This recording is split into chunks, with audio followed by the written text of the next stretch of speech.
What a lovely story. So as many of you know, I was away for about a month and a half. Is that right? A month and a week, something like that. So first, I went to our week-long annual UU conference called General Assembly. If you've never had the chance to go, would love to help you get there. It's so fun.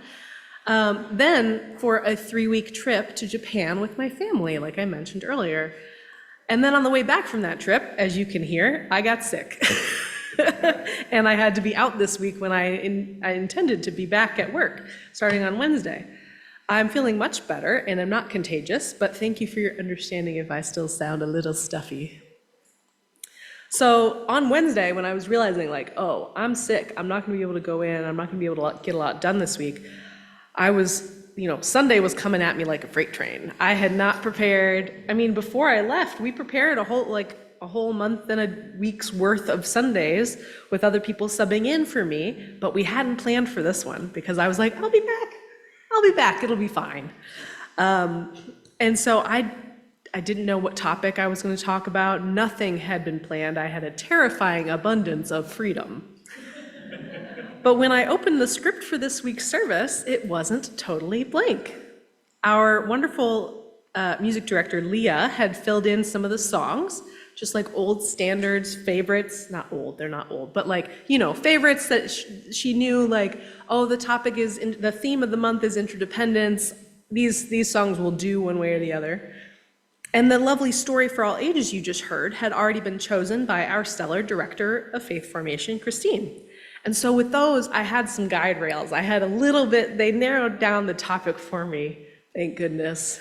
Whew, interdependence is a very broad topic. So what generosity they showed to sketch out their portions of the service. I'm very grateful for ORUC's excellent staff team. Let's give them a round of applause.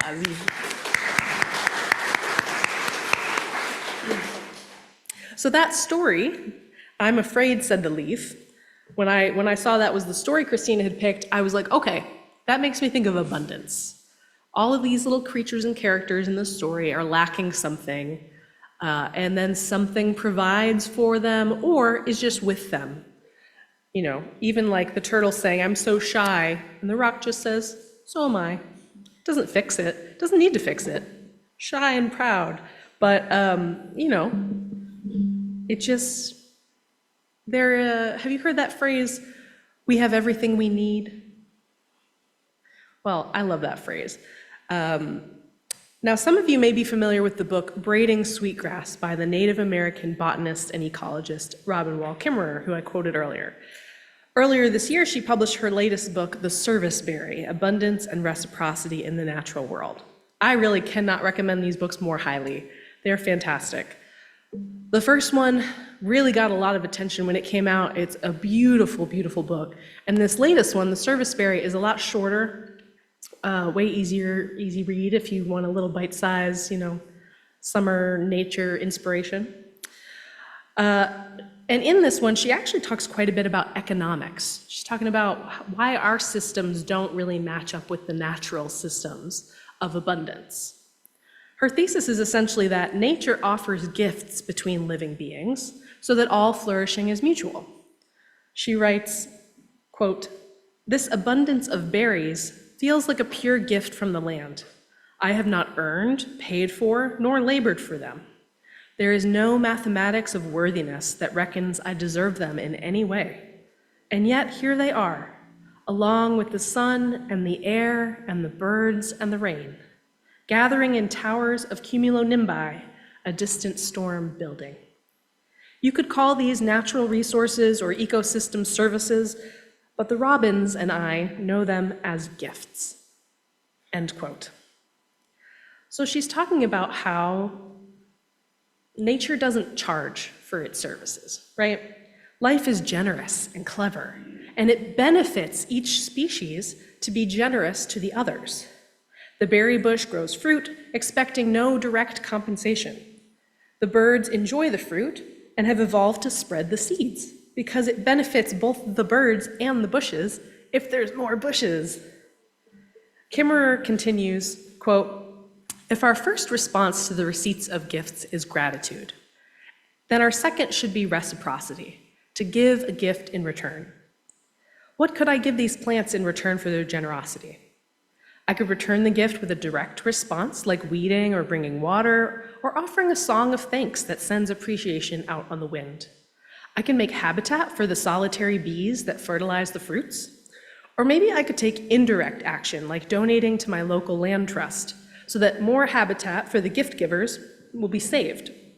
Speaking at a public hearing on land use, or making art that invites others into the web of reciprocity. I could reduce my carbon footprint, vote on the side of healthy land, advocate for farmland preservation, change my diet, hang my laundry in the sunshine instead of using the dryer. We live in a time where every choice matters, end quote. We live in a time of great change, and so it requires adaptive thinking. Nature shows us this.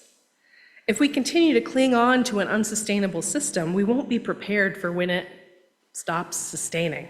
That's kind of how unsustainable systems work. 3 days ago marked something called Earth Overshoot Day. Did any of y'all see this online floating around? No. So Earth Overshoot Day marks the date on which humanity's demand for ecological resources outpaced that which the Earth can regenerate in 1 year. So we're halfway through July, and we've blasted through what Earth can regenerate in a year. And this is how much faster we've been going every year since they started tracking this kind of thing in the 70s. It came a week earlier than it did last year, an enormous increase. Recognizing natural abundance doesn't mean license to consume with no limits. It's a team goal. Balance means abundance for everyone. When Europeans arrived in North America, they saw these extremely lush, productive forests, but they thought the Native Americans were wasting them because they weren't agriculturally developed.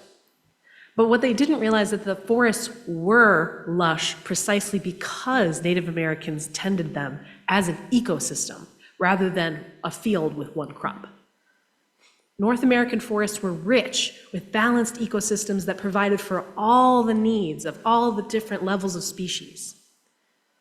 Some of you may have heard of this concept called the tragedy of the commons. This is this idea that when there's a shared commodity like a public pasture where people might graze their cows, individual self-interest will cause people to overuse and mistreat it, ruining the resource. But this isn't a universal human nature thing.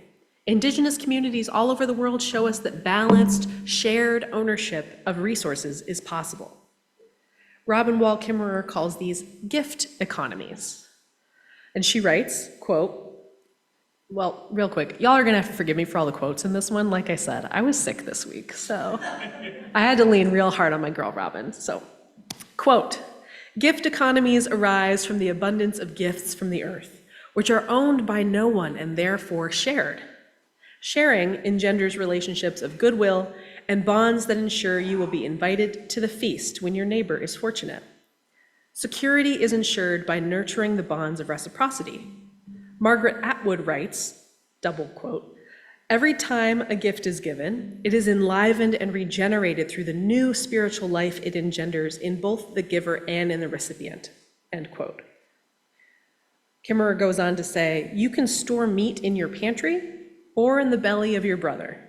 Both have the result of keeping hunger at bay and strengthening the ecosystem, but with very different consequences for the people and for the land which provided that sustenance, end quote. So in a gift economy, everyone gives what they can and takes what they need, but they don't take too much. Kimmerer points out that these emerge spontaneously in times of trouble, as we saw last year when Hurricane Helene devastated the mountains of North Carolina. People were suddenly just giving people what they needed, not charging. Oh, I'm sure some people were charging, rude.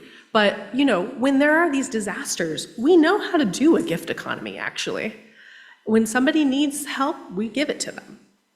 It's only this system that we've created that deters us from doing this. We're living in an age of colonialism. A lot of people think that colonialism was in the days with the big ships, with the big sails and going around and conquering the world. I think we're still in this age. Colonialism is when a power creates a colony in order to extract wealth and resources away from it. So our little guide here on the page, on the screen says, how colonialism works. Extract raw material, take it back to the imperial core, manufacture into product, sell it back to the country at a higher price. Now, that means the concept of ownership needs to be at play, that force often needs to be used, and that the colonies themselves must eventually rebel or wither, right? Because if they're constantly being extracted from, and then they're charged higher prices, how can they possibly sustain long term?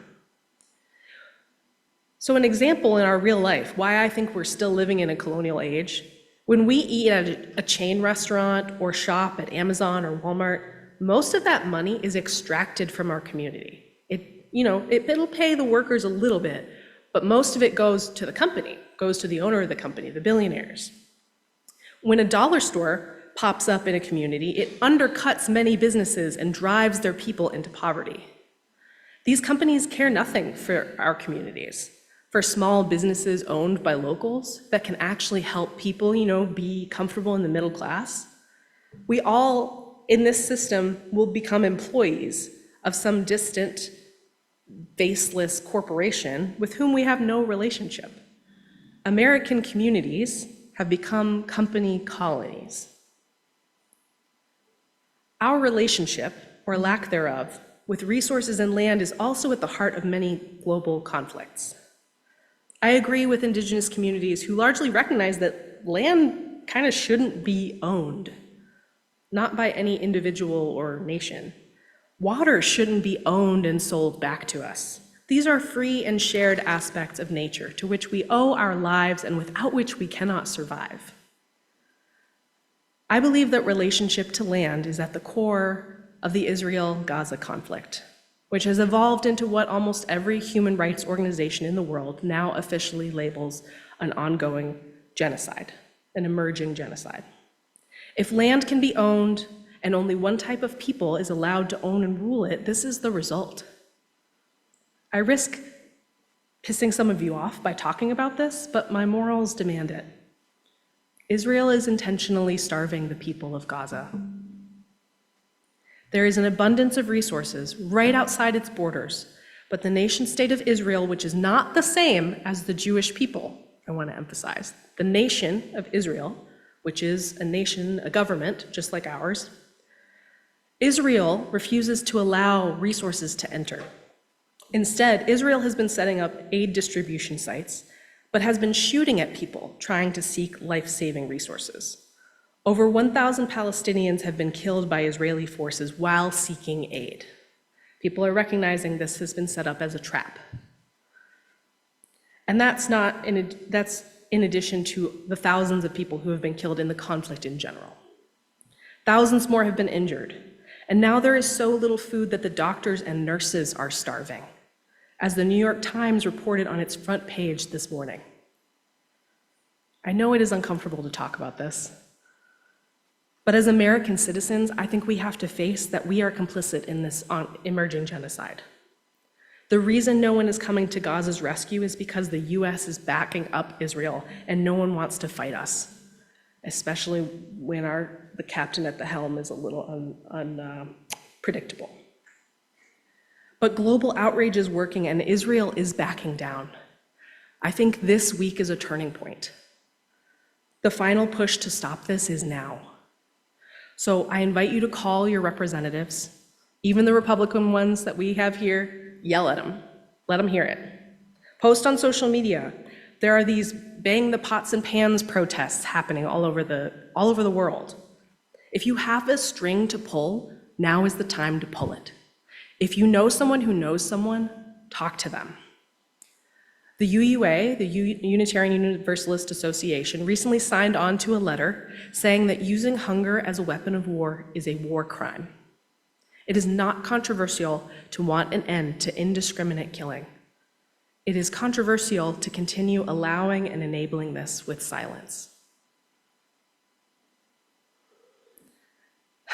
Being a minister in these times is difficult. I don't want to have to talk to you about genocide my first day back. It's a bummer. I know this is not the vibe on a beautiful summer morning to talk about this, but I have to. I have to. What kind of minister would I be if I didn't talk about things like this? I've been feeling really helpless and powerless, and maybe some of you can relate to that. But this, thank you. Thank you, I appreciate that. I've been feeling a little lost, but this quote by the late civil rights leader, John Lewis, who was active in Nashville and in the South, has been really helping me. He says, "Do not get lost in a sea of despair. Be hopeful, be optimistic. Our struggle is not the struggle of a day, a week, a month, or a year. It is the struggle of a lifetime. Never, ever be afraid to make some noise and get in good trouble, necessary trouble." This way of life that burns too many resources and sacrifices human life at a whim has to stop. It has to stop. And it will stop. But the question is, how are we going to ride that wave when that wave finally crashes? And because all things are connected, our culture's destructive relationship to nature and our fellow human beings is at the heart of a lot of these problems that we see that are connected to each other. Towards the end of the Serviceberry, Robin Wall Kimmerer writes, quote, "Regenerative economics that reciprocate the gift are the only path forward. To replenish the possibility of mutual flourishing, for birds and berries and people, we need an economy that shares the gifts of the earth, following the lead of our oldest teachers, the plants. They invite us all into the circle to give our human gifts in return for all we are given. So how will we answer?" End quote. The clearest example in my life of an abundant reciprocal relationship, yeah, we're gonna turn it around, we're gonna go back to cheerful here, okay. The clearest example in my life of an abundant reciprocal relationship is with my two cats, Twinkle and Tezzy, looking so beautiful there. I don't expect, I pay for and I care for them. I don't expect direct compensation. I don't even expect affection, they're cats. It's a maybe, it's a dice roll. But the satisfaction that I get seeing them sleeping with a full belly in a sunspot, knowing that these two little creatures are safe and happy, the peace and the joy that I feel just looking at them every couple of days when I see them like that, knowing they're safe and happy, it makes my heart glow. The honor I feel when my youngest one, who is scared of strangers, whenever a new person comes in the house, she runs away. But when I came home from Japan after 3 weeks, she instantly recognized me. I wasn't sure, that's the longest time I've been away from her. Instantly recognized me, rubs her little body all over my leg to mark me as hers.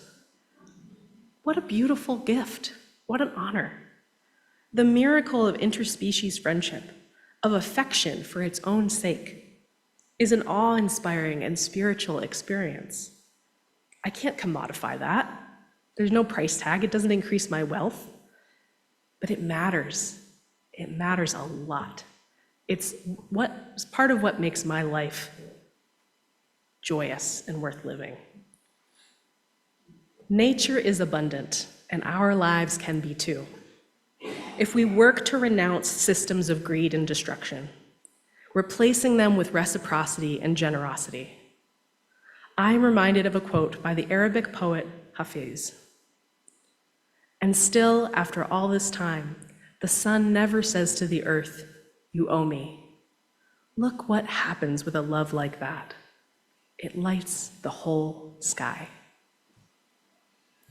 May it be so, and amen.